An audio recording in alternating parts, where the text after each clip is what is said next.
Ramakrishna mission का नाम सुना ना अभी? स्वामी विवेकानंद ने उसकी स्थापना की थी 1897 में। उसका हमारा हेडक्वार्टर है बेलूर मठ, कलकत्ता के पास, गंगा नदी के किनारे। और उसके 160 केंद्र है, 150 थे थोड़े दिन पहले, भी 160 केंद्र हो गए देश विदेश में। 40 सेंटर है विदेश में, 10 बांग्लादेश में, 12 अमेरिका में, और एक सेंटर है Japan, Fiji, Mauritius, Singapore, Switzerland, Argentina, Canada, Brazil, Australia etcetera. और 3 सेंटर महाराष्ट्र में है, नागपुर, पुणे और बंबई। बंबई में खार में हमारी बड़ी हॉस्पिटल है और साथ में बड़ी लाइब्रेरी है, एक बार जाके देखना, 12th रोड खार वेस्ट में। और एक चौथा सेंटर अभी अभी इसी महीने शुरू हुआ महाराष्ट्र में, औरंगाबाद। और उसके सिवा ये जो 160 सेंटर्स है, उसके सिवा वी हैव गॉट 1000 सेंटर्स, जिसका संचालन हम नहीं करते, हमारे भक्त और मित्र करते हैं। और वो लोग भी वही एक्टिविटी करते हैं। कौन सी एक्टिविटी? रामकृष्ण देव ने कहा था, शिव ज्ञान से जीव सेवा का मंत्र दिया था। प्रत्येक जगह ईश्वर है, मंदिर में है, मस्जिद में है, गिरजाघर में है, और सबसे बड़े भगवान है मनुष्य के भीतर में जो बैठे हैं, वो सबसे बड़े भगवान है। तो पहले मनुष्य के अंदर के भगवान की पूजा करो, शिव जी की पूजा जरूर करो। सावन का महीना है, जरूर शिव जी को जल ढालने जाना। जल देते हो ना, कभी कभी बिल्वपत्र भी देते हो, दूध भी चढ़ाते हो। श्री रामकृष्ण स्वामी विवेकानंद कहते जरूर चढ़ाओ, परंतु ये पूजा तो प्रारंभिक है। असली पूजा कब होगी? असली पूजा कब होगी कि जो मनुष्य के भीतर में ईश्वर है, उनकी पूजा यदि करोगे, मतलब गरीबों की सेवा करोगे, तो ये पूजा ठीक होगी। इसीलिए स्वामी विवेकानंद ने अपने गुरु भाइयों को पत्र में लिखा था, अभी तक तुमने मंत्र सुने थे। क्या मंत्र सुने थे? मातृदेवो भव, पितृदेवो भव, आचार्य देवो भव, अतिथि देवो भव। ये सब महान मंत्र हैं। अब मैं तुमको नए मंत्र कुछ प्रदान करता हूं। स्वामी विवेकानंद ने अपने गुरु भाई को, कौन से मंत्र? दरिद्र देवो भव, रोगी देवो भव, मूर्ख देवो भव। मूर्ख नारायण की सेवा करो, रोगी नारायण की सेवा करो, दरिद्र नारायण की सेवा करो। क्यों? हमारे वेदांत में क्या कहा? वेदांत में ये कहा गया, प्रत्येक मनुष्य के भीतर में ईश्वर विराजमान है। ईशा, अभी तुमने कितना अच्छा मंत्र इन लोगों ने श्लोक सुनाया, बहनों ने बहुत बढ़िया, छोटे छोटे लड़कों ने कितनी अच्छी प्रार्थना की। ईशावास्यमिदं सर्वं यत्किंच जगत्याम जगत तेन तक्तेन भुंजीता मा गृधकस्य सिद्धनम। प्रत्येक जगह वही मनुष्य, वही ईश्वर विराजमान है। प्रत्येक मनुष्य के भीतर में वही ईश्वर विराजमान है, तो उनकी पूजा पहले करो। तो स्वामी विवेकानंद इसीलिए ये दरिद्र नारायण की सेवा, इसीलिए हमारे रामकृष्ण मिशन में बड़ी बड़ी हॉस्पिटल है, पर वो पेशेंट की सेवा के लिए नहीं, दरिद्र रोगी नारायण की सेवा के लिए। अभी हम लोग राहत कार्य कर रहे हैं, रिलीफ वर्क कर रहे हैं, फ्लड रिलीफ चल रहा है, गुजरात में चल रहा है, महाराष्ट्र में, मुंबई में चल रहा है। क्यों? जो गरीब लोगों को नुकसान हुआ है वो गरीब नहीं है, वो मनुष्य नहीं। उनके भीतर, उनके गरीबों को हम मदद नहीं पहुंचा रहे हैं, उनको सहायता नहीं पहुंचा रहे हैं, हमारी समाज सेवा नहीं कर रहे हैं, हम सोशल सर्विस नहीं कर रहे हैं, नहीं, हम तो साधु बाबा बने। क्यों? ईश्वर की पूजा करने के लिए। तो श्री रामकृष्ण देव ने कहा, एक ईश्वर तो मंदिर में है, मस्जिद में, गिरजाघर में, और एक ईश्वर ऐसे है जो प्रत्येक मनुष्य के भीतर में है। इस ईश्वर की पूजा करने से ईश्वर प्राप्ति जल्दी होगी। इसलिए ये दरिद्र नारायण की सेवा करो। तो ये जितने राहत कार्य होते हैं दरिद्र नारायण की सेवा के लिए, जितनी हॉस्पिटल है वो रोगी नारायण की सेवा के लिए, इस प्रकार की बहुत सारी एक्टिविटी है। तो हमारे यहाँ लाइब्रेरी है, मंदिर है, सुबह शाम मंदिर में प्रार्थना होती है, ध्यान भी होता है, स्पिरिचुअल रिट्रीट होती है, एजुकेशन सेमिनार होते हैं, मैनेजमेंट के सेमिनार होते हैं। ये तो एक है एजुकेशनल एक्टिविटी। हमारी बड़ी बड़ी स्कूल कॉलेज है। रामकृष्ण मठ मिशन की 6000 शैक्षणिक संस्था है, जिसमें 2 लाख विद्यार्थियों को हम लोग पढ़ाई देते हैं, और हमारे भारतवर्ष में सर्वश्रेष्ठ एजुकेशन इंस्टीट्यूशन है, उनका नाम है। सभी प्रकार से एकेडमिक ब्रिलियंस की दृष्टि से वेस्ट बंगाल बोर्ड या सेंट्रल बोर्ड में मेरिट लिस्ट में पहले 10 में से कम 4 या 5 स्टूडेंट मेरिट लिस्ट में रहेंगे ही रहेंगे रामकृष्ण मिशन के। परंतु इतना ही नहीं, उन लोगों को वैल्यू एजुकेशन दिया जाता है, वैल्यूज दी जाती है, चरित्र निर्माण की शिक्षा दी जाती है। ये हमारी शैक्षिक संस्थाओं का कार्यक्रम है। ये बहुत प्रकार के, फिर वहां सत्संग होते रहते हैं, फिर उसके बाद बहुत सारे सेलिब्रेशन होते हैं। क्रिसमस ईव मनाया जाता है, ईद मनाई जाती है, श्री कृष्ण जन्माष्टमी बनाई जाती है, रामनवमी बनाई जाती है। क्यों? रामकृष्ण देव ने कहा सभी धर्म समान रूप से महान हैं, कोई धर्म छोटा नहीं, कोई धर्म बड़ा नहीं, जिसको जो धर्म अच्छा लगे, रास्ते अलग अलग है, जितने मत उतने पर, जिसको जिस रास्ते से जाना हो जा सकता है। तो ये हमारे यहाँ जो रामकृष्ण मठ और मिशन में बहुत प्रकार की एक्टिविटीज हैं।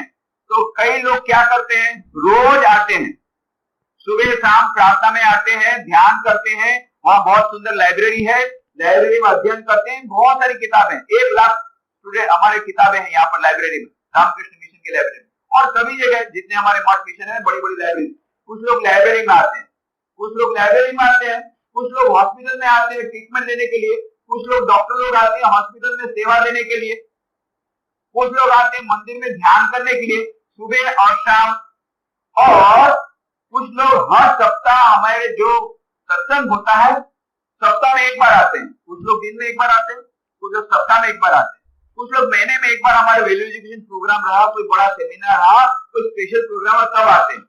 और कुछ लोग ऐसे हैं जो साल में केवल 4 बार आते हैं, केवल 4 बार।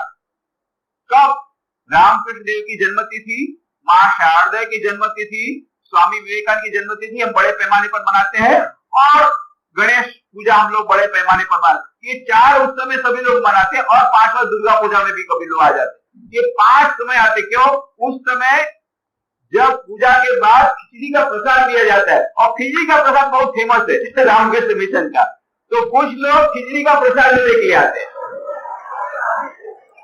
तो आज तुम लोगों को सबको खिचड़ी का प्रसाद खिलाया जाएगा, ऐसा खाने वाला नहीं, मानसिक रूप से, मतलब खिचड़ी, हिंदी इंग्लिश की खिचड़ी खिलाई जाएगी, हिंदी और इंग्लिश खिचड़ी बना करके, ठीक है ना, खिचड़ी खाओगे ना, क्योंकि आधे लोग बोलते हिंदी में बोलिए, आधे बोलते इंग्लिश में बोलिए, तो दोनों को मिला करके खिचड़ी बन जाएगी। पर ये खाने की खिचड़ी नहीं, ये सुनने वाली खिचड़ी। तो I will try to combine both the languages, so those who want to listen to me in English, they can also follow in my language the things that I am going to tell, and some students who would like to listen in Hindi, I will also speak in Hindi. So there will be a mixture of Hindi and English, but I will try to speak in a very simple language so that all of you can understand. ठीक है, मैं बहुत सरल भाषा में बोलूंगा ताकि सब लोग सब समझ सको। आज का विषय क्या है मुझे तो पता नहीं, विषय सब्जेक्ट बताया गया है क्या तुम लोगों को? कुछ है? नहीं बताया गया? तब तो बड़ा मजा आ गया। अच्छा,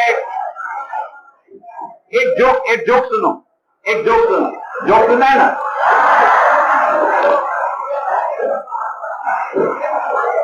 पर शांत रहो तो जोक सुनाऊंगा। 2 छोटे बच्चे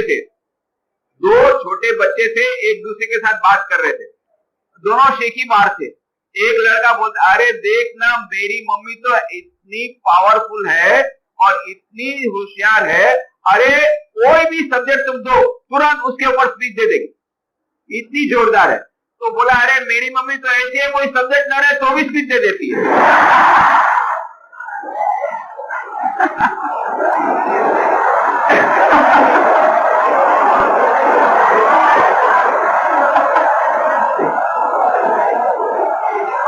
तो अभी भाषण करना बिना सब्जेक्ट के, तो मेरे को तो मजा आ गया, बिना सब्जेक्ट के कोई भाषण ही नहीं। ठीक है, अच्छा तो ऐसा करेंगे, मैं कोई भाषण नहीं दूंगा, थोड़ी देर के बाद तुम लोग को कुछ खाना दिया जाएगा, थोड़ी देर बाद।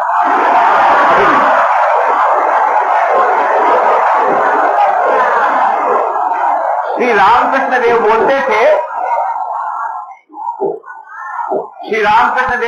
भूखे पेट घर नहीं होता, इसलिए मैंने शरद भाई पटेल को बोला कि भाई पहले इन लोगों को पेट भरना पड़ेगा तब ये लोग आगे बढ़ेंगे। तो थोड़ी देर बाद तुम लोग को कुछ खाना दिया जाएगा, उसके बाद प्रश्नोत्तरी होगा, क्वेश्चन आंसर सेशन होगा। मैं जहां भी जाता हूं पूरे देश में, मैं कम से कम 500 स्कूल कॉलेजों में गया हूं मिनिमम, पूरे देश में जाता हूं, उत्तर प्रदेश, बिहार, महाराष्ट्र, गुजरात, साउथ इंडिया, अभी भी गया था तमिलनाडु में, best school of Tamil Nadu Madurai में है, टीवीएस स्कूल, वहां गया था। सभी जगह विद्यार्थियों के साथ बैठने में मुझे बहुत आनंद आता है। I feel great joy in talking to the student, in meeting the student. परंतु मुझे सबसे ज्यादा मजा आता है क्वेश्चन आंसर सेशन में। तुम लोग क्वेश्चन पूछोगे, मैं उसकी रिप्लाई दूंगा, तब मुझे मजा आएगा। तो अभी थोड़ी देर बाद जब आपको विराम दिया जाएगा, you write down the question. जो प्रश्न आपको पूछना हो, नाम लिखने की जरूरत नहीं, मुझे गाली देना हो भी दे सकते, जो देना हो वो लिख लेना, और जो प्रश्न पूछना है पूछना। ये प्रश्न का मैं उत्तर दूं, पर मैं ऐसा चाहता हूं हार्ट टू हार्ट टॉक। तुम्हारे मन में सचमुच में जो प्रश्न है जिसका उत्तर तुम्हें कहीं नहीं मिलता, केवल पढ़ाई के बारे में नहीं, कोई भी प्रश्न तुम मुझसे पूछ सकते, केवल धर्म के बारे में नहीं, आध्यात्मिकता के बारे में नहीं, तुम्हारे मन में कोई दुख है, तुम्हारे मन में कोई समस्या है, तुम्हारे जीवन की कोई समस्या है, वो भी तुम पूछ सकते हो। तुम फिलॉसफी पूछ सकते हो, कोई भी प्रश्न तुम मुझे पूछ सकते हो, उस प्रश्न का मैं उत्तर दूंगा। वो प्रश्नोत्तरी में हमें ज्यादा आनंद आएगा। अभी आप लोगों के मन को थोड़ा सा उत्तेजित करने के लिए मैं थोड़ी 2-4 बातें बताऊंगा, ठीक है? सुनोगे? ध्यान से सुनो। अच्छा, यहां पर आप लोग तो सब स्टूडेंट हैं, इसमें से किनको परीक्षा में अच्छे नंबर चाहिए? हाथ उठा।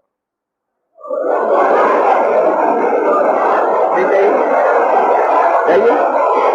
हाथ उठा नहीं किया।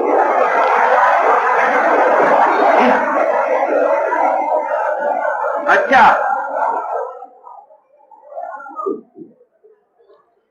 अब परीक्षा में अच्छे नंबर प्राप्त करने के लिए क्या करना चाहिए?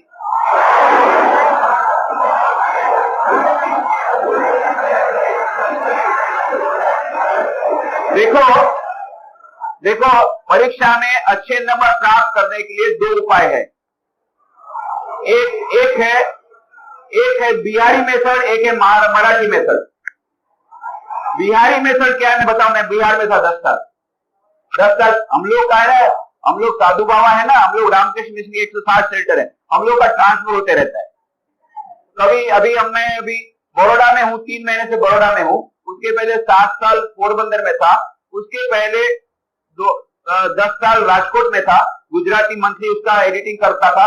उसके पहले 10 साल रांची में था, उससे मैं बिहार में था, अभी झारखंड में आ गया। ऐसे हम लोग का ट्रांसफर होते रहता है।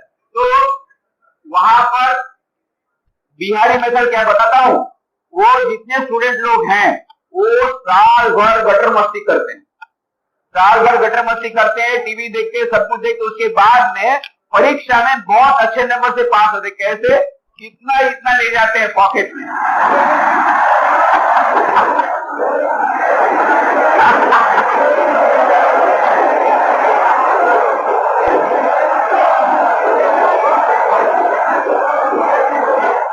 अच्छा सुनो, और आगे सुनो।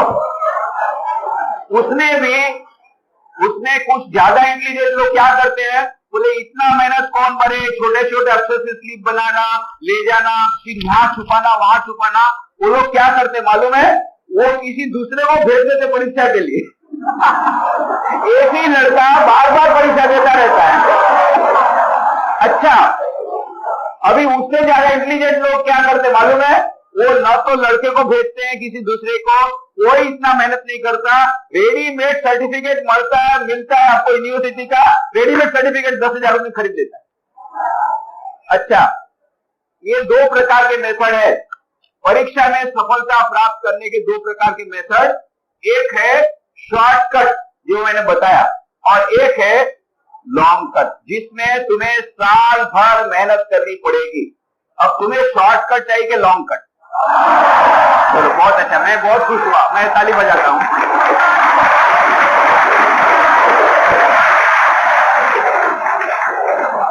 अब देखो, लॉन्ग टर्म सक्सेस यदि चाहिए, तुम्हें ऐसी सफलता चाहिए जो तुम्हें जिंदगी में सुख दे, शांति दे, और वो सफलता टिके। यदि ऐसी सफलता चाहिए तो उसके लिए तुम्हें लॉन्ग टर्म तक मेहनत करनी पड़ेगी, परिश्रम करना पड़ेगा, उसके लिए तैयार रहना पड़ेगा, उसके लिए सेक्रीफाइस करना पड़ेगा, बलिदान देना पड़ेगा, इसके लिए तैयार रहना पड़ेगा। अच्छा, तो तुमने सबने इतना मिलकर के कहा कि परीक्षा में अच्छे नंबर प्राप्त करने के लिए पढ़ाई करनी चाहिए। तो पढ़ाई कब से शुरू करनी चाहिए? जिस दिन से परीक्षा की डेट अनाउंस है उस समय। तो कब से? बराबर है, वेरी गुड।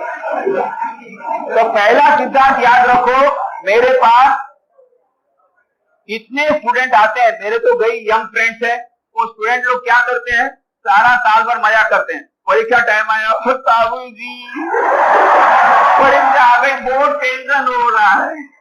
तो अभी तो टेंशन होगा, सारे साल भर मजा किए, अभी टेंशन होने वाला है। तो यदि तुमको परीक्षा का टेंशन दूर करना है तो परीक्षा की तैयारी कब शुरू, कौन से महीने से शुरू करनी पड़ेगी? मार्च, फरवरी, जनवरी, दिसंबर, नवंबर, अक्टूबर, सितंबर, अगस्त।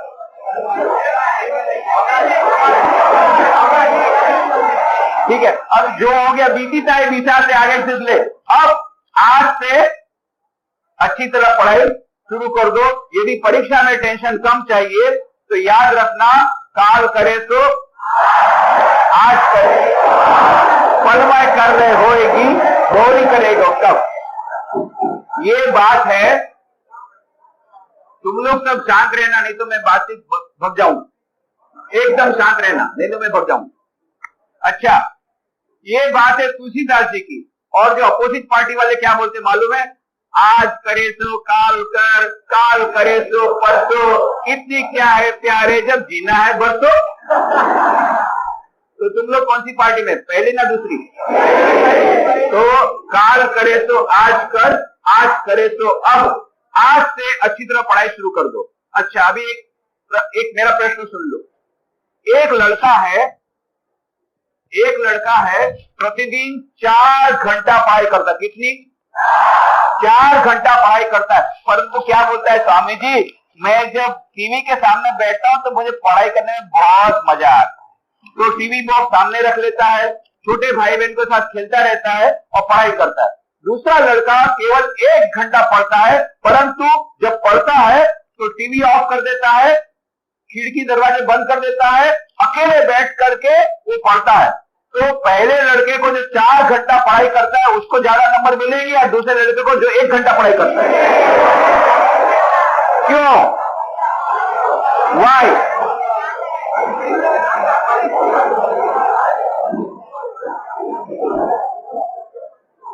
इधर आ जाओ, इधर आ जाओ, इधर बैठ जाओ, बैठ जाओ, इधर आ जाओ। और आने दो सबको, इधर बैठ जाओ, यहाँ आ जाओ, कोई बात नहीं। आओ आने दो, यहाँ आ जाओ, इधर आओ, यहाँ बैठो, मेरे पास आ जाओ, मैं मारूंगा नहीं, बैठो बाजी।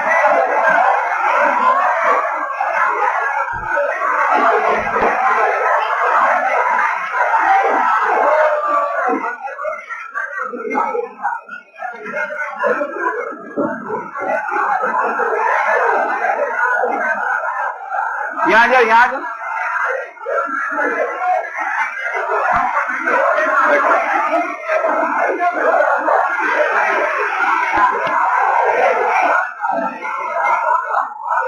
अच्छा, तो तुम लोगों ने मुझे प्रश्न का उत्तर दिया कि जो पहला लड़का 4 घंटे पढ़ाई करता है उसकी अपेक्षा जो लड़का 1 घंटा पढ़ाई करता है उसको अच्छे नंबर मिलेंगे, ज्यादा नंबर मिलेंगे परीक्षा में। उसका कारण क्या है?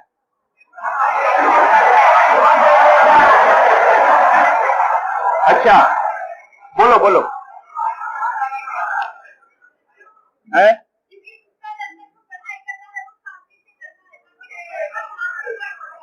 ध्यान से पढ़ना, वेरी गुड।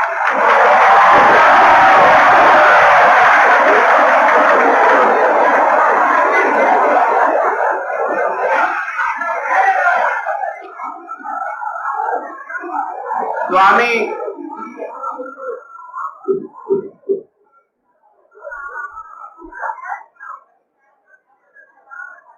एमर्सन नाम के एक महान विद्वान हो गए, उन्होंने कहा था the secret of success in trade, in war, in every management of human affairs is the concentration of mind.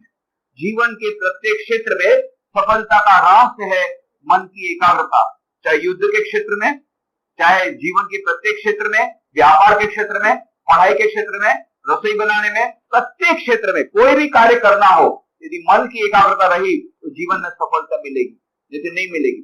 इसीलिए स्वामी विवेकानंद कहते थे, if I have to do education over again, I will not undergo the present system of education, first I will learn how to control my mind, how to concentrate my mind, and then information I can gather any movement by any means. Swami ji ने कहा, यदि मुझे फिर से यदि पढ़ाई करनी हो तो मैं वर्तमान शिक्षण पद्धति में दाखिल नहीं होगा, पहले मैं अपने मन को एकाग्र करना सीखूंगा, पहले मन को नियंत्रित करना सीखूंगा, और फिर ये जो इंफॉर्मेशन है ये तो मैं किसी भी प्रकार से ले लूंगा, उसके बाद वो लेना मूल्य सरल होगा। स्वामी विवेकानंद, जिनकी इतनी मन की एकाग्रता थी, फिर भी वे चाहते थे और ज्यादा एकाग्रता। कितनी अधिक स्वामी विवेकानंद की एकाग्रता थी। जितने महापुरुष हमारे विश्व में हो गए, उन सभी के प्रति सफलता का रहस्य था मन की एकाग्रता। चाहे आपको क्रिकेट प्लेयर बनना हो, चेस प्लेयर बनना हो, हॉकी प्लेयर बनना हो, कोई भी प्लेयर बनना हो, स्पोर्ट्स में आगे बढ़ना हो, खेलकूद में आगे बढ़ना हो, म्यूजिक में आगे बढ़ना हो, संगीत में, आर्ट में, कल्चर में, कला में, विज्ञान के क्षेत्र में इन्वेंशन करना हो, पढ़ाई में आगे बढ़ना हो, किसी भी क्षेत्र में आगे बढ़ना हो, तो उसके लिए सबसे पहली आवश्यकता है मन की एकाग्रता। Concentration of power is the secret of success in every sphere of life। इसीलिए स्वामी विवेकानंद ने कहा, सबसे पहले मैं मन की एकाग्रता को प्राप्त करना सीखूंगा, उसके बाद तो बस मैं पूरे विश्व को मैं विजय प्राप्त कर सकता हूं, पूरे विश्व पर। ये स्वामी विवेकानंद ने कहा। इसीलिए स्वामी जी कहते थे मुझे और चाहिए। तो कितनी अधिक एकाग्रता थी, फिर भी स्वामी विवेकानंद और एकाग्रता चाहते थे। कितनी अधिक एकाग्रता थी, उसके मैं केवल एक या दो उदाहरण दूंगा। स्वामी विवेकानंद बैठे थे अपने कमरे में बेलूर मठ में, जैसा मैंने कहा था रामकृष्ण मठ मिशन का हमारा जो हेडक्वार्टर्स है बेलूर मठ, गंगा नदी के किनारे कलकत्ता के पास है। वहां स्वामी विवेकानंद का कमरा प्रथम दूसरे मंजिले पर है। अभी भी वो कमरा उसी प्रकार से रखा है। अभी भी यदि तुम कलकत्ता जाओ तो बेलूर मठ जाना, आज भी वो कमरा ऐसे ही रखा है जिस प्रकार से कमरा मानो लगता है 4 जुलाई कैलेंडर में दिखाया गया था। 4 जुलाई 1902 को स्वामी विवेकानंद ने मात्र 39 वर्ष की उम्र में, 12 जनवरी 1863 में उनका जन्म हुआ, जिसको कि समस्त राष्ट्र नेशनल यूथ डे, राष्ट्रीय युवा दिन के रूप में मनाता है। और वही राष्ट्र उसके स्वामी विवेकानंद ने 4 जुलाई 1902 को अपना शरीर त्याग दिया, मात्र 39 वर्ष की उम्र में। जिस कमरे में त्याग दिया वो कमरा आज भी उसी प्रकार से रखा है। तो स्वामी विवेकानंद बेलूर मठ के अपने उस कमरे में बैठे हुए थे। उनके महासमाधि के करीब करीब 2 साल पहले की मैं बात बता रहा हूं। उस समय वे किताब पढ़ रहे थे। किताब का नाम है इनसाइक्लोपीडिया ब्रिटानिका, अंग्रेजी में विश्वकोश। इतने बड़े बड़े ग्रंथ नए नए आए थे। तो उनके शिष्य आए, शिष्य का नाम था शरद चंद्र चक्रवर्ती। उन्होंने आकर के देखा स्वामी जी इतनी सारे बड़े बड़े ग्रंथ पढ़ रहे हैं। स्वामी जी इतने सारे ग्रंथ पढ़ते पढ़ते तो सारी जिंदगी निकल जाएगी। स्वामी जी का क्या बात करता है।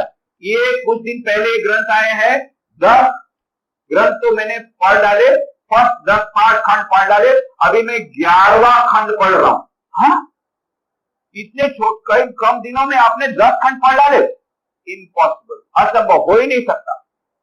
स्वामी जी ने कहा तुझे विश्वास नहीं होता है, ठीक है, ये पहले 10 खंड में से तुझे जो प्रश्न पूछना है ये पूछ ले।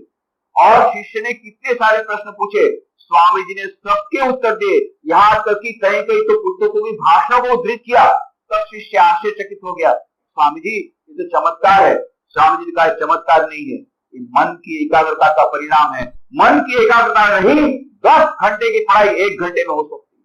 स्वामी जी ने करके बताया 10 घंटे की पढ़ाई 1 घंटे में हो सकती है और याद भी रहता है। स्वामी जी ने तुरंत बताया। कितने विद्यार्थी आते, स्वामी जी हम पढ़ते हैं परंतु याद नहीं रहता है, परीक्षा के समय कहाँ गायब हो जाता है। क्यों? क्योंकि हम एकाग्रता के पूर्वक नहीं पढ़ते, इसलिए याद नहीं रहता है। स्वामी जी ने कहा उनकी एकाग्रता इतनी अधिक थी, जो भी पढ़ते थे सब याद रह जाता था। और 10 घंटे की पढ़ाई 1 घंटे में, आधे घंटे में, 15 मिनट में कर लेते थे। एक बार वहां राजस्थान में गए थे स्वामी जी, महाराष्ट्र में आने के पहले जब सारे भारत का परिभ्रमण कर रहे थे, शिकागो विश्व धर्म सभा में उन्होंने जो अपना ऐतिहासिक भाषण दिया 1893 में, 1893 में, उसके पहले सारे भारत का परिभ्रमण किया। तो पहले दक्षिण भारत में जाने के पहले महाराष्ट्र आए, महाराष्ट्र में जाने के पहले गुजरात आए, गुजरात के पहले उन्होंने वहां पर राजस्थान में गए थे। तो राजस्थान में खितरी के महाराजा अजीत सिंह जी, वो उनके शिष्य हो गए। तो एक बार अजीत सिंह जी पास में बैठे थे, उन्होंने देखा स्वामी जी पुस्तक पढ़ रहे हैं। एक पुस्तक लिया स्वामी जी ने और रखा, फिर दूसरी पुस्तक ली, ऐसा ऐसा पढ़ने पलटा है, रखे। ऐसा उन्होंने देखा, 15-20 मिनट तो चली गई। फिर स्वामी जी ने, फिर शिष्य ने पूछा अजीत सिंह जी ने, महाराजा अजीत सिंह जी ने, खितरी के महाराजा ने, स्वामी जी आप पन्ने पलट रहे हैं, पुस्तक पढ़ना कब शुरू करेंगे? बोले तुम्हारे सामने 3 पुस्तक तो पढ़ लेंगे। अरे मैंने अपने नजर के सामने देखा आप पन्ने पलट रहे हैं। बोले हाँ मेरे पुस्तक पढ़ना हो गया। कैसे हो सकता? मैंने नजर के सामने देखा। बोले आप पूछ लीजिए प्रश्न। और अजीत सिंह जो प्रश्न पूछे सबके जवाब दिए। तब राजा तो आश्चर्य से बोले स्वामी जी कैसे हुआ? है तो मिराकल है, चमत्कार है। स्वामी जी का चमत्कार नहीं है, मन की एकाग्रता का परिणाम है। मन की एकाग्रता रही तो बहुत जल्दी तुम पढ़ सकते हो। फिर उन्होंने उदाहरण दिया, छोटा बच्चा जब पढ़ना सीखता है तो वो कैसे पढ़ता है? क ख ग क। फिर क्या करता है? क ल म। पर जब थोड़ा बड़ा होता है तो कलम, है ना, एक साथ बोल देता है, छोटे छोटे शब्द बोलना शुरू करता है। फिर और जब बड़ा होता है तो पूरा का पूरा वाक्य पढ़ना शुरू करता है। तो धीरे धीरे उसकी एकाग्रता बढ़ती है। उसी प्रकार से स्वामी जी कहते हैं जब ये एकाग्रता और बढ़ेगी तो पूरा का पूरा पेज पढ़ लेते साथ में। पूरा उनका फोटोग्राफी मेमोरी था। फट पेज, जैसा जेरॉक्स होता है ना मशीन, एक पेज निकाला तुरंत गया, एक पेज निकाला तुरंत गया। उनकी फोटोग्राफिक मेमोरी थी, तुरंत पन्ना पलटा सारा पढ़ लिया, पन्ना पलटा सारा पढ़ लिया। इस प्रकार से वो पढ़ते थे। तो कैसे पढ़ सकते थे? उनकी मन की एकाग्रता इतनी अधिक थी, इसलिए वो इतना ज्ञान अर्जन कर सके। सारे विश्व में उन्होंने तहलका मचाया, सारे विश्व में उन्होंने सनातन धर्म का झंडा फड़काया। क्यों? उनके पास मन की एकाग्रता थी। इसलिए प्रत्येक क्षेत्र में स्वामी जी को सफलता मिली, केवल पढ़ाई के मामले में नहीं, प्रत्येक क्षेत्र में। खेलकूद में नंबर 1, संगीत में नंबर 1, कुश्ती में नंबर 1, क्रिकेट की अपनी टीम के कैप्टन थे। अपनी जब स्कूल में पढ़ते थे स्वामी विवेकानंद, तो क्रिकेट टीम के कैप्टन थे उस समय स्वामी विवेकानंद। प्रत्येक क्षेत्र में, ड्रामा में, म्यूजिक में, संगीत में, ये कला के क्षेत्र में, और यहां तक कि कविता बनाते थे और लेखक, प्रत्येक क्षेत्र में स्वामी जी टॉप, नंबर 1। क्यों? उनके पास एक ऐसी प्रॉपर्टी थी जिसका नाम है कॉन्सेंट्रेशन, एकाग्रता। उसके कारण उनको प्रत्येक क्षेत्र में सफलता मिली। उसका एक उदाहरण मैं और दूंगा। स्वामी विवेकानंद जब दूसरी बार अमेरिका गए, 2 बार स्वामी जी विदेश गए थे। 1893 में गए, फिर 1897 में वापस आए, फिर दूसरी बार 1899 में गए थे। तो उस समय जब सेकेंड टाइम जब गए तो स्वामी जी एक बार जा रहे थे, नदी के ऊपर पुल था, ब्रिज था, ब्रिज के ऊपर से जा रहे थे, नदी को क्रॉस कर रहे थे। उस समय उन्होंने देखा नदी के पास किनारे पर 4 जवान लड़के, काउबॉयज वाले, वो लोग क्या कर रहे थे? बंदूक लेकर के अंडे के छिलकों का एक हार था, 12 छिलकों का एक हार था। वो अंडे के छिलके जो थे वो पानी में तैर रहे थे। अब ये लोग तो बंदूक लेकर के निशाना लगा रहे थे और निशाना लगता नहीं था क्योंकि अंडे के छिलके तो पानी के ऊपर ही जाते हैं, तो वो शॉट नहीं लगा पाया। तो थोड़ी देर तो स्वामी जी खड़े रहे, फिर बाद में उनको हंसी आ गई और स्वामी जी को हंसते देख करके ये चारों लड़के बहुत क्रोधित हो गए। हाँ, हम पर हंसते हो? अच्छा, हम तुमको चैलेंज देते, तुम करके दिखाओ तो। ऐसा कह के वो चारों लड़कों ने क्या किया? उनके हाथ में जो बंदूक थी वो स्वामी जी के हाथ में थमा दी। अब क्या किया जाए? स्वामी जी ने बंदूक हाथ में ली, निशाना लगाया, फट फट फट फट फट, 12 अंडे के छिलके 12 शॉट में खत्म। शिष्य सब आश्चर्यचकित हो गए। Swami, how long you are practising? We are practising from 5 years. How long you are practising the shooting business? तब स्वामी जी ने कहा, my dear friends, I am holding the gun for the first time. अरे भाई, पहली बार बंदूक हाथ में, हाँ पहली बार बंदूक हाथ में ली और 12 अंडे छिलके थे। इससे मेरा कल, ये तो चमत्कार है। स्वामी जी का चमत्कार नहीं है। This is the power of concentration of mind. जीवन में एकाग्रता आ गई तो जीवन के प्रत्येक क्षेत्र में सफलता मिल जाएगी। इसलिए यदि सफलता पानी है, परीक्षा में सफलता पानी है, जीवन के प्रत्येक क्षेत्र में सफलता पानी है, सुख और शांति चाहिए, तो सबसे पहली आवश्यकता है मन की एकाग्रता। अब ये मन की एकाग्रता कैसे मिले ये भी जानना जरूरी है ना। तो एक छोटा सा इक्वेशन मैं तुम लोग को दे देता हूं, छोटा सा फॉर्मूला, उसको याद रखना। C is directly proportional to P. C is directly proportional to P. इसका मतलब होता है P बढ़ेगा तो C भी बढ़ेगा, और P नीचे जाएगा तो C भी नीचे जाएगा। C is directly proportional to P, where C is equal to concentration of mind and P is equal to purity of mind. ये स्वामी जी ने, विवेकानंद जी ने फॉर्मूला दिया, हमारा मन जितना शुद्ध होगा उतना हमारा मन एकाग्र होगा। अब मैं तुमको बुलवाता हूं, ये तुम्हारे दिल एकदम याद रह जाएगा। मैं बोलूंगा, तुम लोग, ये मंत्र तुमको देता हूं, मंत्र को याद रखना। मैं बोलता हूं, तुम लोग बोलो, हमारा मन जितना शुद्ध होगा उतना हमारा मन एकाग्र होगा। हमारा मन जितना शुद्ध होगा उतना हमारा मन एकाग्र होगा। अब याद रहेगा, हमारा मन जितना शुद्ध होगा उतना हमारा मन एकाग्र होगा। अरे पर मन शुद्ध कैसे हुआ, यही बताओ, है ना। अब ये जानना जरूरी है। अच्छा, उसके लिए दूसरा फॉर्मूला, आहार शुद्धौ सत्व शुद्धौ ध्रुवा स्मृति। यदि हमारा आहार शुद्ध होगा तो हमारी बुद्धि शुद्ध होगी, हमारी बुद्धि शुद्ध होगी तो हमारी स्मरण शक्ति अक्षुण बनेगी। आहार का मतलब क्या होता है? मसाला डोसा, इडली नहीं, आजकल वो नहीं अच्छा लगता। आजकल तो मैगी, चाव चाव, ये सब अच्छा लगता है। तो एक तो आहार का मतलब होता है हम लोग जो मुंह से खाते हैं, वो तो सात्विक आहार होना चाहिए।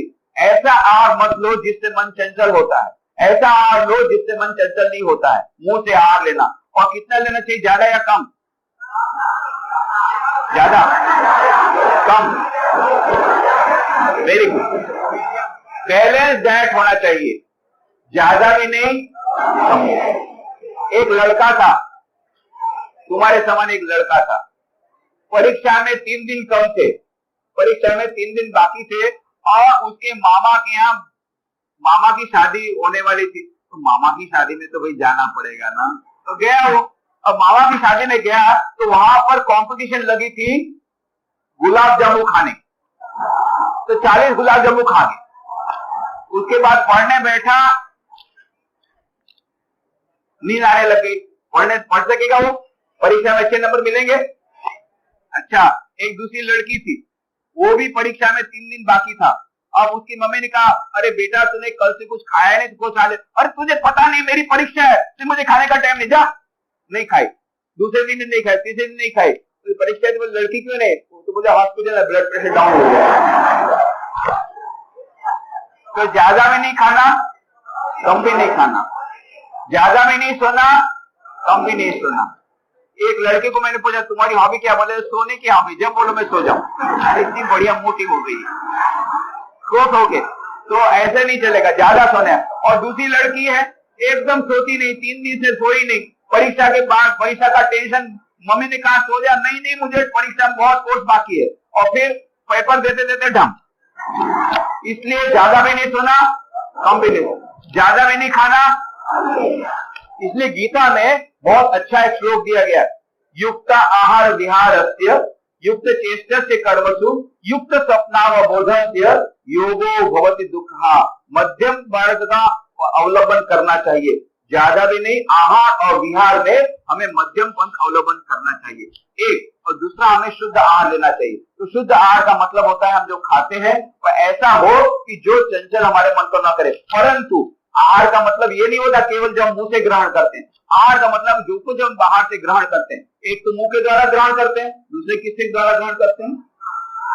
आंख से, कान से। अच्छा, गांधी जी के 3 मंदिर याद है?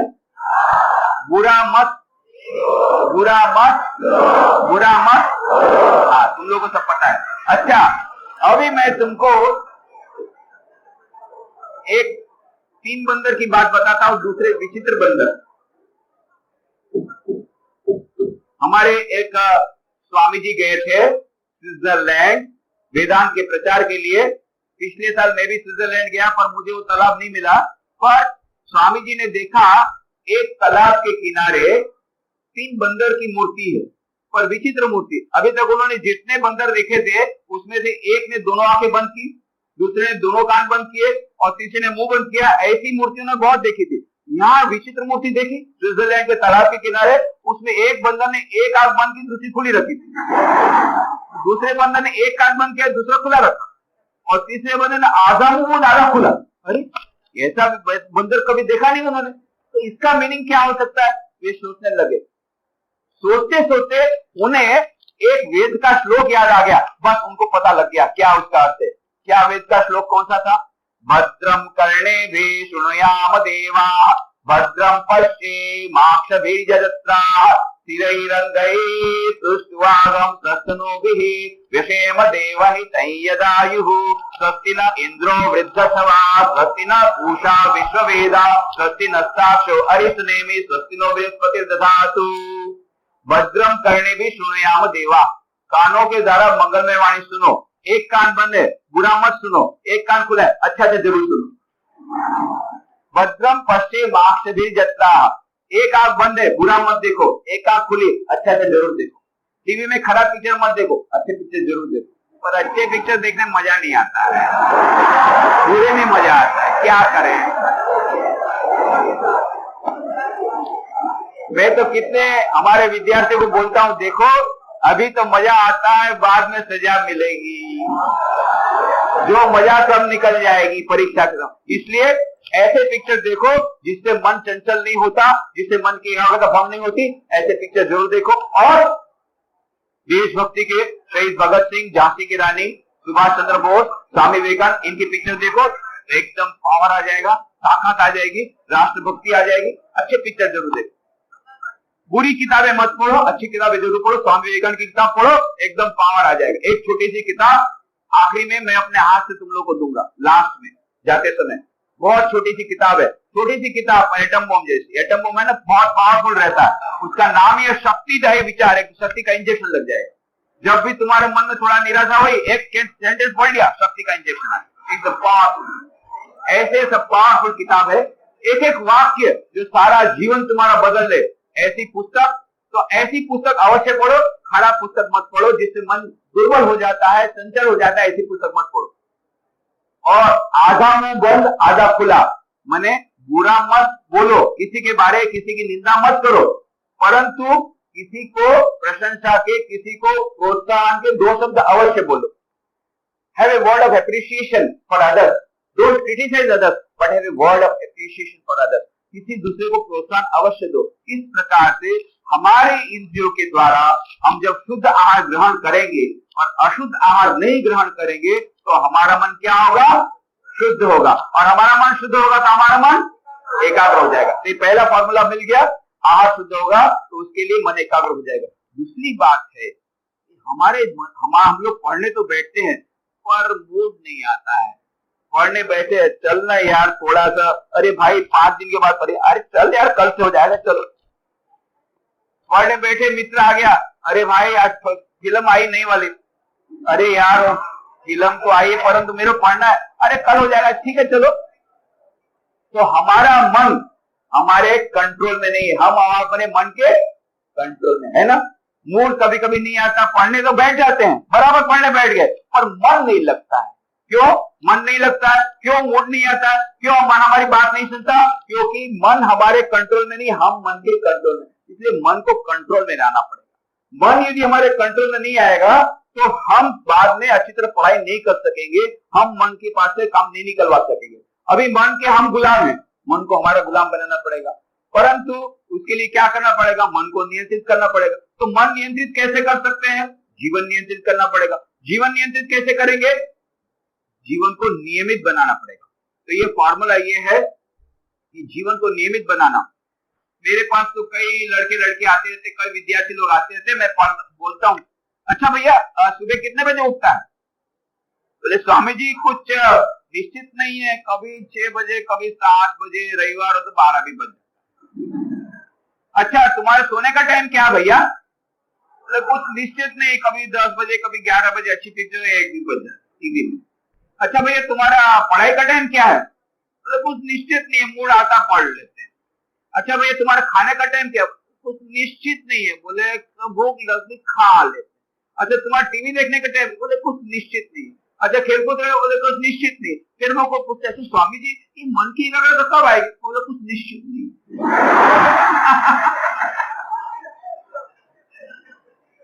तुम्हारे प्रश्न का उत्तर तुमने दे दिया है। जब तुम्हारा कुछ निश्चित नहीं है तो एकाग्रता निश्चित नहीं आएगी। एकाग्रता यदि निश्चित करना हो तो तुम्हारा सब निश्चित करो, इतने बजे उठना, इतने बजे सोना, इतने बजे पढ़ाई, इतने बजे कॉलेज जाना, इतने बजे वापस आना, ये सब बहुत जरूरी है। यदि ये नहीं होगा तब एकाग्रता भी अनिश्चित हो जाएगी। तो एकाग्रता को निश्चित करने के लिए एक नियमित जीवन शैली बनानी पड़ेगी।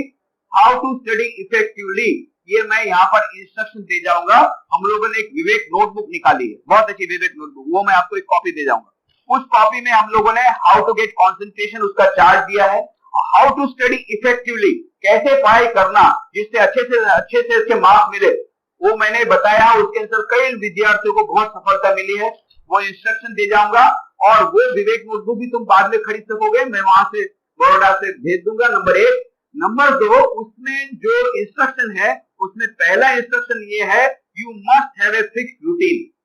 एक नियमित दिनचर्या बना लो। आज से तुम लोग सब एक दिनचर्या बना लो अपने अनुसार, जो तुम्हारे लिए प्रैक्टिकेबल है, आइडियल नहीं। अभी मान लो तुम प्रतिदिन 4 घंटा पढ़ाई करते हो तो 4 घंटे का पढ़ाई का ही तुम नियमित टाइम टेबल बनाओ, परंतु ऐसा टाइम टेबल बनाओ जिसका तुम पालन कर सकते हो। और सुबह इतने बजे उठना तो उतने ही बजे उठना, इतने बजे सोना तो इतने बजे सोना प्रतिदिन। तो उससे क्या होगा, माइंड सेटल हो जाएगा। जो लोग क्रिकेट जानते हो लोग जानते हैं कि क्रिकेट जब बैट्समैन आता है ना तो पहले वो सेटल डाउन होने के लिए टाइम लगता है, और सेटल डाउन होता है उसके बाद में शॉट लगाता है, और सेटल डाउन होने के पहले ही शॉट लगाना शुरू करे तो बाउंड्री लाइन में कैच हो जाता है ना। इसके लिए क्या करना चाहिए, पहले बॉलिंग को जज करना चाहिए। तो ये जो सेटल डाउन टाइम प्रतिदिन यदि तुम मान लो शाम को 4 से 6 तुम्हारा पढ़ाई का टाइम है तो 4 बजे अपने आप माइंड तुमको बोलेगा चलो भाई पढ़ने। यदि रोज तुम्हारा खाने का टाइम है रात को 9 बजे तो माइंड तुमको खुद को बोलेगा चलो भाई खा ले। इस प्रकार से एक नियमित दिनचर्या बनाने से बहुत लाभ होता है। तो दूसरा मैं तुमको एक नया मंत्र देता हूं। एक मंत्र क्या दिया था, हमारा मन जितना शुद्ध होगा उतना हमारा मन एकाग्र। दूसरा मंत्र देता हूं, हमारा जीवन, बोलो हमारा जीवन जितना नियमित होगा उतना हमारा मन एकाग्र होगा। हमारा जीवन जितना नियमित होगा उतना हमारा मन एकाग्र होगा। तो ये जीवन नियमित बनाने से हमारा मन नियंत्रित हो जाएगा और हमें सफलता मिलेगी। क्या हो गया भाई, क्या हो गया? हमको भी सुनाओ तुम्हारी जोक, इधर आ जाओ। अच्छा, अब मान लो परीक्षा में तुम गोल्ड मेडलिस्ट हो गए, गोल्ड मेडलिस्ट, अच्छे से अच्छे नंबर मिल गए, 100% मार्क्स मिल गए, परंतु यदि तुम्हें नौकरी नहीं मिली तो वो सफलता कहलाएगी? मान लो अच्छी से अच्छी नौकरी मिल गई, अच्छे से अच्छा पगार मिल गया, अच्छी बीबी नहीं मिली, अच्छा हस्बैंड नहीं मिला, तो सफलता कहलाएगी? नहीं कहलाएगी। अच्छा मान लो अच्छी बीबी मिल गई, अच्छा हस्बैंड भी मिल गया और परिवार में बच्चे भी अच्छे हुए, कोई डिफॉर्म वाले नहीं है, सास बहू के झगड़े भी कम हो गए, सब कुछ हो गया, परंतु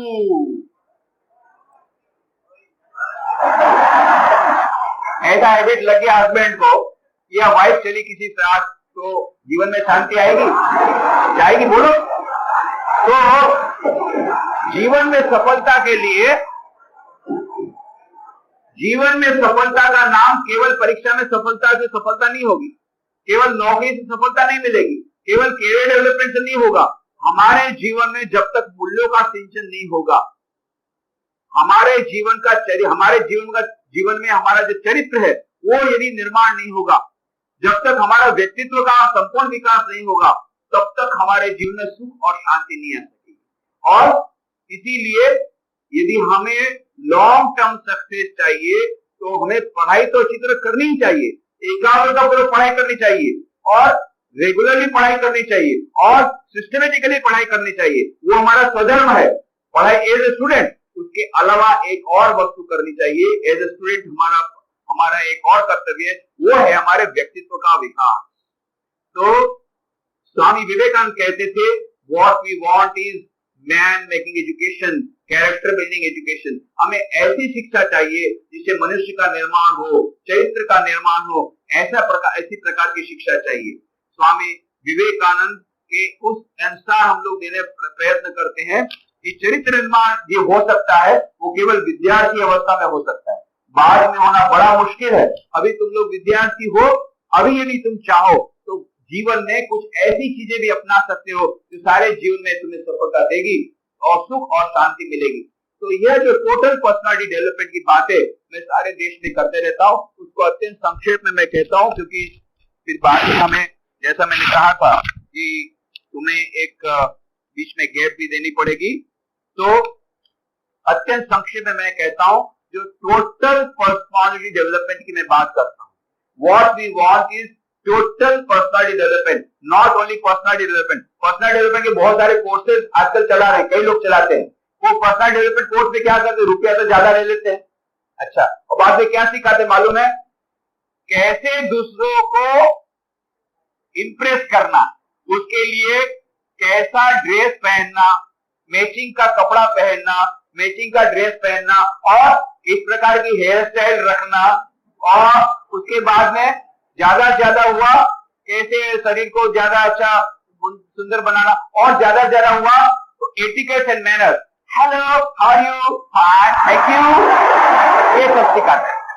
अच्छा, ये एटिकेट मैनर हो गया। उसके बाद फिर क्या सिखाते हैं, ज्यादा से ज्यादा पब्लिक स्पीच, कैसे पावरफुल स्पीच देना, हो गया खत्म पर्सनल डेवलपमेंट पूरा।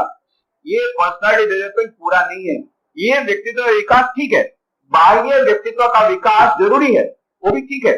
स्वामी विवेकानंद भी कहते थे हमारा शरीर मजबूत होना चाहिए, a sound mind in a sound body, you must have a total personal development के लिए सबसे पहले आवश्यक है physical development of the personality. शारीरिक विकास तो होना चाहिए, परंतु केवल शरीर के विकास से नहीं होगा। एक लड़का बहुत दिखने में सुंदर और 6 फीट ऊंचा, लंबा चौड़ा, पहलवान जैसा, एकदम देख के क्या बोलते हैं, अरे क्या पर्सनालिटी है, परंतु परीक्षा में 4 बार फेल होता है, तो तुम बोलोगे उसका व्यक्तित्व विकास हुआ? बोलो यस और नो। इसका मतलब होता है केवल शारीरिक विकास से नहीं होगा, we want to have intellectual development of the personality, बौद्धिक विकास भी होना चाहिए। तो शारीरिक विकास होना चाहिए और क्या होना चाहिए, बौद्धिक विकास होना चाहिए। एक और विकास होना चाहिए, मानसिक विकास।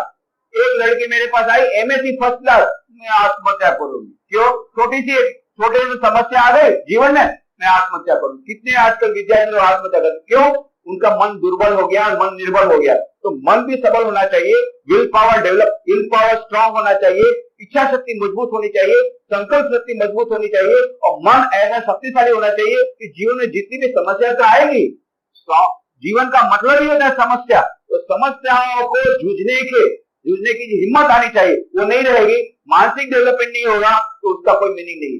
तो what we want is physical development of the personality, mental development of the personality, intellectual development of the personality, तीनों है ना। ऊपर का मतलब है खाली रहा तो क्या हो जाएगा, खत्म।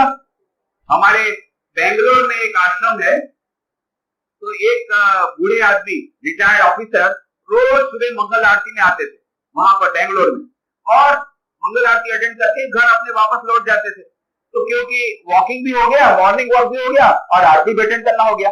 एक दिन ऐसे मंगल आरती अटेंड करके वापस लौट रहा, अभी अंधेरा था, प्रातः 5 बजे में तो अंधेरा थोड़ा होता है, अभी अंधेरा था, अकेले लौट जा रहे थे, अचानक देखा एक हट्टा कट्टा एकदम पहलवान जैसा आदमी उनके पीछे दौड़ा उनको मारने के लिए। अरे मैंने उसका कोई नहीं बिगाड़ा, मेरे को मारने के लिए आ रहा है, वो तो बेचारे डरे, डर के भागे और पहलवान पीछे भाग रहा है, वो आगे दौड़ रहा है, ये पीछे दौड़ रहा है। थोड़ी देर से दौड़े, अब रिटायर्ड आदमी कहां तक दौड़ेगा, बेचारा एकदम परेशान, एकदम थक गए और बैठ गए, फुटपाथ पे बैठ गए। आज तो मेरे को मार डालेगा, ऐसे सोच के बैठ गए। और वो आदमी पहलवान आया, आ करके उसको छू करके बोला मैंने तुमको छुआ, अब तुम मुझे छुआ, ऐसा करके फिर भाग गए। ठीक पता पड़ा पागल खाने से भर के आया। तो दिखने में हट्टा कट्टा, पहलवान जोरदार, बहुत सुंदर, और ऊपर का बदला तो ये भी नहीं चलेगा। तो शारीरिक विकास होना चाहिए, मानसिक विकास होना चाहिए, बौद्धिक विकास होना चाहिए, एक और विकास होना चाहिए, उसके बिना तुम राक्षस बन जाओगे। हाँ राक्षस, ऐसा राक्षस नहीं दो सिंह वाला, उससे भी बहुत डेंजरस राक्षस। वो कौन सा है? Moral and spiritual development of the personality. हमारा नैतिक और आध्यात्मिक विकास नहीं होगा तो तुम राक्षस बन जाओगे। ये भर्तृहरि नाम के महान एक कवि हो गए, हमारे यहाँ हमारे देश में हो गए, उन्होंने पुस्तक लिखी, नाम था नीति शतकम। उन्होंने कहा हमारे समाज में 4 प्रकार के मनुष्य होते हैं। कौन कौन से? एते सत्पुरुषा परार्थ घटका स्वार्था परित्यज्य सामान्य सुपरातम उद्यम अव्रत स्वार्थ अविरोधने तेमी मानुष राक्षसा, तेमी मानुष राक्षसा परहितम निघ्नन्ति है, ये निघ्नन्ति परहितम ते केन जानीमः। कहते 4 प्रकार के मनुष्य। पहला नाम दिया सत्पुरुष। कैसे होते हैं कि तो पहले सबकी दूसरों की सेवा करते हैं, फिर खुद का फायदा पहुंचाते, पहले दूसरों का फायदा पहुंचाते, फिर खुद का फायदा पहुंचाते। नंबर 2 सामान्य मनुष्य, पहले खुद की सेवा करते हैं, फिर दूसरों की सेवा करते हैं, पहले खुद का लाभ देखते हैं, फिर दूसरे का लाभ देखते हैं। तीसरे मानुष राक्षसा, ये लोग कहते हैं अपने छोटे से स्वार्थ के लिए दूसरों का कितना भी नुकसान करने को तैयार हो जाए, उसका नाम उन्होंने दिया मानुष राक्षसा। ये कहां देखने को मिलते? तुम्हारे पड़ोस में मिल जाएंगे। कैसे? फॉर एग्जाम्पल एग्जीक्यूटिव इंजीनियर, वो क्या करता है? टेबल के नीचे से 10 लाख रुपए, ऊपर से नहीं, 10 लाख रुपया टेबल के नीचे लेता है और कॉन्ट्रैक्टर को बोल देता है अरे तू सीमेंट के साथ रेत मिला, जितना मिला रहा हूं, मेरे को 10 लाख दे दे। 10 लाख दे दिया और वो जो कॉन्ट्रैक्टर उसने सीमेंट के बदले रेत मिलाई। अभी चेक डैम तो बन गया, गवर्नमेंट का चेक डैम बना, पानी जोर से आया और डैम टूट गया, हजारों बेघरबार हो गए, सैकड़ों लोग मर गए, करोड़ों का नुकसान हो गया, देश है बाढ़ में, मेरा तो मकान बन गया 10 लाख का। ये है मानुष राक्षसा। डॉक्टर की बात मैंने बोला, हम लोग हॉस्पिटल में है ना, किसी डॉक्टर को बुरा लग जाएगा, परंतु आई हॉस्पिटल से चल सकता है। दूसरे डॉक्टर की बात, राजकोट में एक बहन जी हमारे पास आई, बोले कि क्या हुआ? बोले नहीं, इनको बोला है कि अभी बम्बई ले जाना पड़ेगा, इसलिए मैंने ठीक है ले जाओ। तो बम्बई होने के बाद फिर वापस आया तो बोले, उन्होंने बताया कि बम्बई में हम लोग बोले राजकोट से ले गए थे बम्बई के, तो मुंबई के डॉक्टर ने क्या कहा मालूम है? उन्होंने ये नहीं पूछा कब से दर्द है, नहीं पूछा क्या दर्द है, कुछ नहीं पूछा। पहला प्रश्न पूछा कितना खर्च कर सोगे, बजट कितना है, उसके अनुसार दर्द बताएंगे। मतलब बजट यदि 3 लाख का है तो नई जरूरत होगी तो ऑपरेशन कराएंगे और फिर पूरा रुपया निचोड़ करके बोलेंगे अभी ऑपरेशन फेल गया, बोले अरे थोड़ा सा देर से है तो कर दो, हमारा 3 लाख मिल गया, पेशेंट मरे जी। ऐसे भी डॉक्टर रहते हैं, अच्छे अच्छे डॉक्टर भी हैं, अच्छे इंजीनियर भी हैं, परंतु तुम जानते हो कौन मनुष्य कौन मानुष राक्षसा। तो बताइए कहते हैं वो तीसरे प्रकार के ऐसे होते हैं अपने छोटे से स्वार्थ के लिए दूसरों का कितना भी नुकसान करने को तैयार हो जाए, इसका नाम क्या कहा? मानुष राक्षसा। और उन्होंने कहा चौथे प्रकार के मनुष्य, परंतु बहुत सिर खुजलाया, नाम नहीं मिलता। मानुष राक्षसा के आगे क्या बोले? बोले मैं नाम नहीं दे सकता हूँ, के न जानी महे, मैं जानता नहीं, पर हाँ उनके गुण बताता हूँ। तीसरे प्रकार के ऐसे होते हैं अपने छोटे से स्वार्थ के लिए दूसरों का कितना भी नुकसान करने को तैयार है। चौथे ऐसे प्रकार के तो खुद को कोई फायदा ना होता है, दूसरों के नुकसान में जिनको आनंद आता है। किसी के घर में आग लगी, बहुत मजा आ गया, अरे भाई तुमको कोई फायदा हुआ ना, बहुत मजा आ गया, उसके घर में आग लगी। अभी पानी आया, बाढ़ आ गई ना, पूरा उसका मकान ढह गया, अरे बहुत मजा आ गया, अरे पर तुमको कोई फायदा हुआ? कुछ नहीं, मेरा तो थोड़ा, उसका हो गया, मकान गिर गया, बहुत मजा आ गया। अच्छा वो लड़का फेल हो गया, बहुत मजा आ गया, तेरे को एक भी नंबर ज्यादा मिला, पर मजा बहुत आ गया, वो फेल हो गया। दूसरों के नुकसान में जिनको आनंद आता है, खुद का कोई फायदा नहीं पहुंचता, ये मानुष राक्षसा से भी आगे बढ़ के, ये चौथे प्रकार के, ऐसे 4 प्रकार के मनुष्यों की बात भौतिक ने कही है। और मैंने अभी लेटेस्ट रिसर्च करके देखा 5 प्रकार के, शायद भौतिक के साथ नहीं हुई। अब 5 प्रकार का नाम मैं नहीं बता सकता, चौथे का नाम नहीं, 5वें का कैसे बताओ। परंतु ये 5 प्रकार के कैसे होते हैं, चौथे प्रकार के कैसे होते हैं, किसी खुद का कोई फायदा नहीं होता है, दूसरों के नुकसान में जिनको आनंद आता है। 5 प्रकार के ऐसे होते हैं, दूसरों के नुकसान में इतना आनंद आता है कि खुद का नुकसान करके भी दूसरों का नुकसान करते। जैसे एरोप्लेन में बैठ गए और जाकर के वर्ल्ड टावर से टकराए, 5 इतने लोग मर गए, 5,000 लोग मर गए, बहुत आनंद है, मैं अकेला मरा कोई बात नहीं, 5,000 को तो मार डाला, बहुत आनंद आ गया। खुद मर के भी जो दूसरों को मारे, मेरी एक आंख भले फूट जाए पर वो अंधा होकर के कुएं में गिर के मर जाए। कहानी सुनी ना शंख वाली? नहीं सुनी? अच्छा सुनाता हूं। एक आदमी था, वो ग्रेजुएट था। ग्रेजुएट तो आजकल अनएम्प्लॉयड रहते हैं, वो भी अनएम्प्लॉयड ग्रेजुएट था। अब रोज उसकी पत्नी कोसा करते, क्या तुम कुछ करते नहीं। फिर एकदम वो बेचारा बोर हो गया, एक दिन घर से भाग गया। अब घर से भाग तो गया, अब आया तो जंगल में से जा रहा था, तो एक महात्मा मिले, साधु महात्मा मिले। तो साधु महात्मा की बहुत सेवा की, साधु महात्मा खुश हो गए, बेटा मांग ले, तुझे जो चाहिए मैं दे देता हूँ।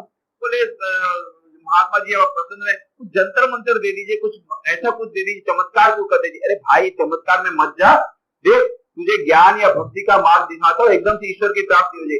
अरे वो सब हमको नहीं चाहिए, कुछ चमत्कार दीजिए, हमका तो बीबी मुझको रोज डांटती रहती है, कुछ करना चाहिए। अच्छा जा, तुझे इतनी सेवा की है, मैं तुझे मंत्र देता हूँ, ये मंत्र तू पाठ करेगा, समुद्र के किनारे जाएगा तो समुद्र देवता तुझ पर प्रसन्न हो जाएंगे। तो मंत्र उसको दे दिया। अब ये आदमी आया समुद्र देवता के पास, मंत्र पढ़ना शुरू किया तो समुद्र देवता प्रकट हो गए। मांग ले जो चाहिए। बोले समुद्र देवता आपसे क्या कहूँ, आप तो अंतर्यामी है, कि पत्नी रोज कोसती रहती है, अब मेरे से सहन नहीं होता, कुछ कर दीजिए। तथास्तु।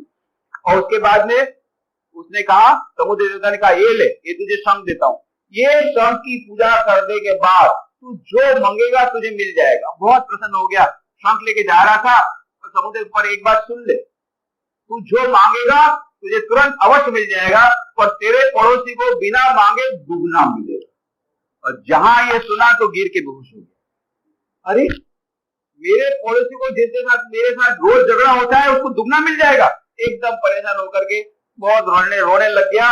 घर में आया, पत्नी ने पूछा कहाँ गए थे, बताया, अरे इतना अच्छा शंख मिल गया। अरे आगे तो सुन पगली, हम जो मांगेंगे हमको मिल जाएगा, वो पड़ोसी को दुगना मिलेगा बिना मांगे, ये मुझसे सहन नहीं होगा। और ऐसा कैसा रहा, शंख को फेंक दिया कोने में।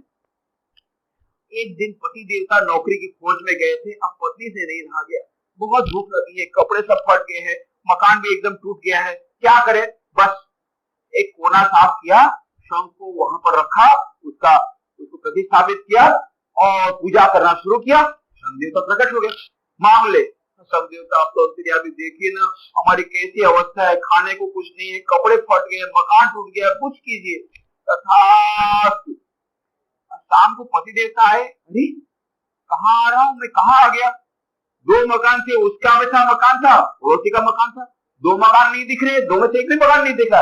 3 मल्टी स्टोरी बिल्डिंग, कहाँ आ गया। तो तीसरी मल्टी बिल्डिंग के 7th फ्लोर से ऊपर से एक सुंदर औरत बुला रही है, आइए। कौन बुला रहा है, जाके देखा खुद की पत्नी, पहचान में नहीं आ रही, अच्छे अच्छे कपड़े पहनी। अरे क्या हो गया, अरे ये तो आप ही की बदौलत है, ये देखिए आप शंख लाए थे, देखो कितने अच्छे अच्छे कपड़े मिल गए, देखिए कितना अच्छा मकान मिल गया, देखिए तो सही कितना अच्छा मकान, चलिए खाने को कितना अच्छा आ गया, बैठिए खाने को बैठिए।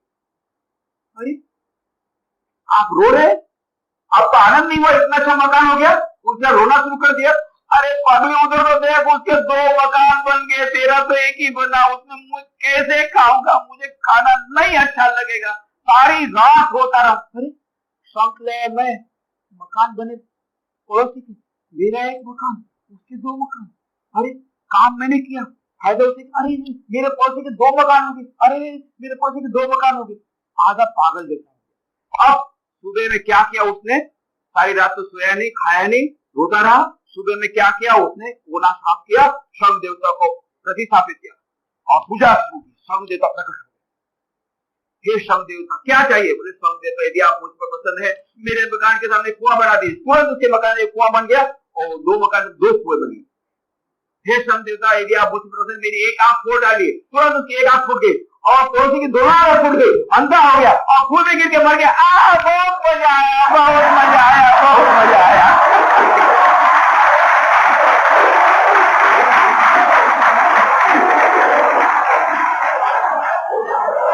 ये है पांचवें प्रकार के, खुद की आंख फोड़ के भी जो दूसरों को खत्म करे, है इतना मजा आता है दूसरों के नुकसान में कि खुद की आंख, मेरी एक आंख भले जाए पर वो मर जाए, इतना आनंद आ जाता है। ये है पांचवें प्रकार के। हमारे समाज में, हमारे देश में अभी तीसरे मतलब मानव राक्षसा, चौथे उससे भी बढ़कर और पांचवें उससे भी बढ़कर इनकी भरमार है और सामान्य मनुष्य बहुत कम है और सत्पुरुष माइक्रोस्कोप से देखना पड़ेगा, मिलते नहीं है आजकल, मिलते नहीं सत्पुरुष। इसीलिए स्वामी विवेकानंद ने कहा था what we want is man making education, मनुष्य निर्माणकारी शिक्षा चाहिए, हमें राक्षस निर्माणकारी शिक्षा नहीं चाहिए। आज राक्षस निर्माणकारी शिक्षा के कारण हमारे देश की यह हालत है। देखिए हमारा देश कितना आगे बढ़ रहा है मालूम है। हमारे president doctor APJ Abdul Kalam ने पुस्तक लिखी है India 2020 vision of the new millennium. उसमें उन्होंने बताया कैसा हमारा देश आगे बढ़ रहा है। तुमको शायद मालूम नहीं होगा कितना हमारा देश आगे बढ़ रहा है। स्पेस टेक्नोलॉजी में 4th नंबर हो गया, साइंस एंड टेक्नोलॉजी में नंबर 3 हो गया और रिमोट सेंसिंग में नंबर 1 हो गया। अमेरिका जापान हमसे रिमोट सेंसिंग खरीद रहे हैं और सॉफ्टवेयर इंडस्ट्री के बादशाह है एम्परर कौन? Bill Gates. उसने आके बोल दिया सॉफ्टवेयर इंडस्ट्री में सारे विश्व में 1 नंबर का देश है भारत और गेहूं के उत्पादन में नंबर 1 भारत, दूध के उत्पादन में number 1 Bharat, software technology, biotechnology, genetic engineering, ये सभी में भारत। परंतु और आगे सुनो, अभी अभी ट्रांसपेरेंसी इंटरनेशनल नाम की संस्था ने सर्वे किया कौन से 10 ऐसे महान देश है जिसमें भ्रष्टाचार सबसे अधिक होता है। ये 10 देशों में एक का नाम है, अब देखो। और इसीलिए हमारे देश की गरीबी नहीं जा रही, इतना आगे बढ़ रहा है, गरीबों के पास पैसा नहीं पहुंच रहा है। मैं 16 अप्रैल को 2003 के रोज राष्ट्रपति भवन में था, डॉक्टर एपीजे अब्दुल कलाम के साथ 15 मिनट का मेरी इंटरव्यू था। तो मैं वहां पर गया था डॉक्टर कलाम को एक वीडियो सीडी देने के लिए। वो वीडियो सीडी में देके जाऊंगा, तुम लोग को बाद में दिखाया जाएगा। वो वीडियो सीडी पोरबंदर में तैयार हुई थी। डॉक्टर कलाम आए थे पोरबंदर में, उस समय राष्ट्रपति नहीं बने थे। 13 फरवरी 2002 को आए थे। हम लोगों ने जो 81 स्कूलों का निर्माण किया, अर्थक्वेक रिहेबिलिटेशन प्रोजेक्ट में 20 करोड़ रुपया हम लोगों ने भीख मांग के इकट्ठा किया और 81 स्कूल बनाई और 6 हम लोगों ने कॉलोनी बनाई गरीबों के लिए। उसमें से एक स्कूल का उद्घाटन डॉक्टर एपीजे अब्दुल कलाम ने किया था 13 फरवरी 2002 को और बहुत अच्छे 3000 युवकों के सामने इतनी अच्छी उन्होंने स्पीच दी थी। उसकी हमने किताब निकाली है, उसकी वीडियो सीडी निकाली है, वो सब मैं यहाँ पर देके जाऊंगा। वो किताब अवश्य पढ़ना और वीडियो सीडी अवश्य देखना। और वही वीडियो सीडी देने के लिए मैं डॉक्टर कलाम के पास गया था। तो उसकी बहुत सारी बातें हुई, बहुत खुश हुए और उसके बाद में मैंने डॉक्टर कलाम को कहा डॉक्टर कलाम साहब आप 2020 तक में भारत को विकसित भारत बनाना चाहते हैं, बहुत अच्छी बात, पर मैं आपको बताना चाहता हूं कि आप वर्ल्ड बैंक से कितना भी पैसा लाएंगे तो भारत की गरीबी नहीं जाएगी। हाँ, क्यों भाई स्वामी जी, भाई एकदम उठ के खड़े हो गए। मैं बोला for the simple reason corruption is so rampant, क्योंकि मैं बिहार में 10 साल था, मैंने अपनी नजर के सामने देखा है कितना भ्रष्टाचार है। सभी जगह है, ऐसा नहीं कि महाराष्ट्र में नहीं है, ऐसा नहीं गुजरात में, सभी जगह है, कहीं ज्यादा कहीं कम, पर इतना भ्रष्टाचार है हमारे देश में, मैंने नजर से देखा है ये इतना भ्रष्टाचार है। उसके कारण पहले तो ऐसा कहा जाता था कि 1 रुपया तुम पंचवर्षीय योजना में डालो गरीबों के लिए तो गरीबों के पास केवल 15 पैसा पहुंचता है, बाकी सब पैसा कोई मिनिस्टर, कोई ऑफिसर, ये सब खाते खाते खाते ब्लॉक डेवलपमेंट ऑफिसर, डीडीओ और उसके ऊपर कलेक्टर और उसके ऊपर और उसके ऊपर और मिनिस्टर, ये सब से लेकर के सब खाते खाते खाते वो किसान के पास, गरीब के पास पहुंचता है 15 पैसा। ये पहले की बात, और आज तो शायद 5 पैसा भी नहीं पहुंचता। तो जितना भी पैसा लाएंगे पंचवर्षीय योजना में गरीबों के पास पहुंचता नहीं है, भ्रष्टाचार इतना अधिक है। तब डॉक्टर कलाम ने कहा, पूछा, स्वामी जी अब समाधान क्या है? मैं बोले एक ही समाधान है, only one solution is there. जो बात हमें आजादी के तुरंत बाद करनी थी वो आज हमें करनी पड़ेगी। कौन सी? स्वामी जी ने कहा था, what we want is man making education, character building education. हमें ऐसी शिक्षा चाहिए जिससे मनुष्य का निर्माण हो, चरित्र का निर्माण हो। हम लोग अपने स्कूल कॉलेजों में अच्छी शिक्षा देते हैं, नहीं देते ऐसा नहीं है। अच्छे से इंजीनियर बनाते हैं, अच्छे डॉक्टर बनाते हैं, अच्छे चार्टर्ड अकाउंट बनाते हैं, अच्छे मैनेजर्स बनाते हैं, परंतु ये सब जायंट्स होते हैं, पर सेल्फ इज जायंट।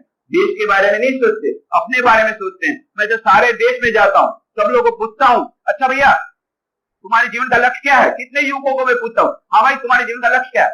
लक्ष्य क्या है? डॉक्टर बनूंगा, इंजीनियर बनूंगा, मैनेजर बनूंगा, ये बनूंगा, वो बनूंगा। अच्छा बाद में फिर बहुत पैसा कमाऊंगा। फिर अरे जब पैसा आ गया तो मजा ही मजा है, मजा ही मजा है। अच्छा देश का क्या होगा? देश है भाड़ में, मैं तो अपना कैरियर डेवलप करूंगा। और समाज का क्या होगा? समाज है भाड़ में, मैं तो अपना कैरियर डेवलप करूंगा। फिर मैं उनको पूछता हूँ, अच्छा भैया इधर बात सुनो, तुम्हारा देश भाड़ में जाएगा और तुम्हारा समाज भाड़ में जाएगा तो तुम कहाँ जाओगे? तुम भी भाड़ में जाओगे। तो अपने आप को बचाने के लिए तो देश को बचाओ, इतना सोचते नहीं। परंतु ये बात है, आज सब अपने बारे में सोचते हैं, मैं, मेरी बीवी, मेरा बच्चा, मेरा मकान, देश जाए भाड़। नहीं, स्वामी विवेकानंद ने कहा था हमें ऐसी शिक्षा चाहिए, राक्षस निर्माणकारी शिक्षा नहीं, मनुष्य निर्माणकारी शिक्षा, चरित्र निर्माण वाली शिक्षा। इसके लिए हमें संपूर्ण व्यक्तित्व का विकास करना होगा। संपूर्ण व्यक्तित्व का विकास कैसे होगा?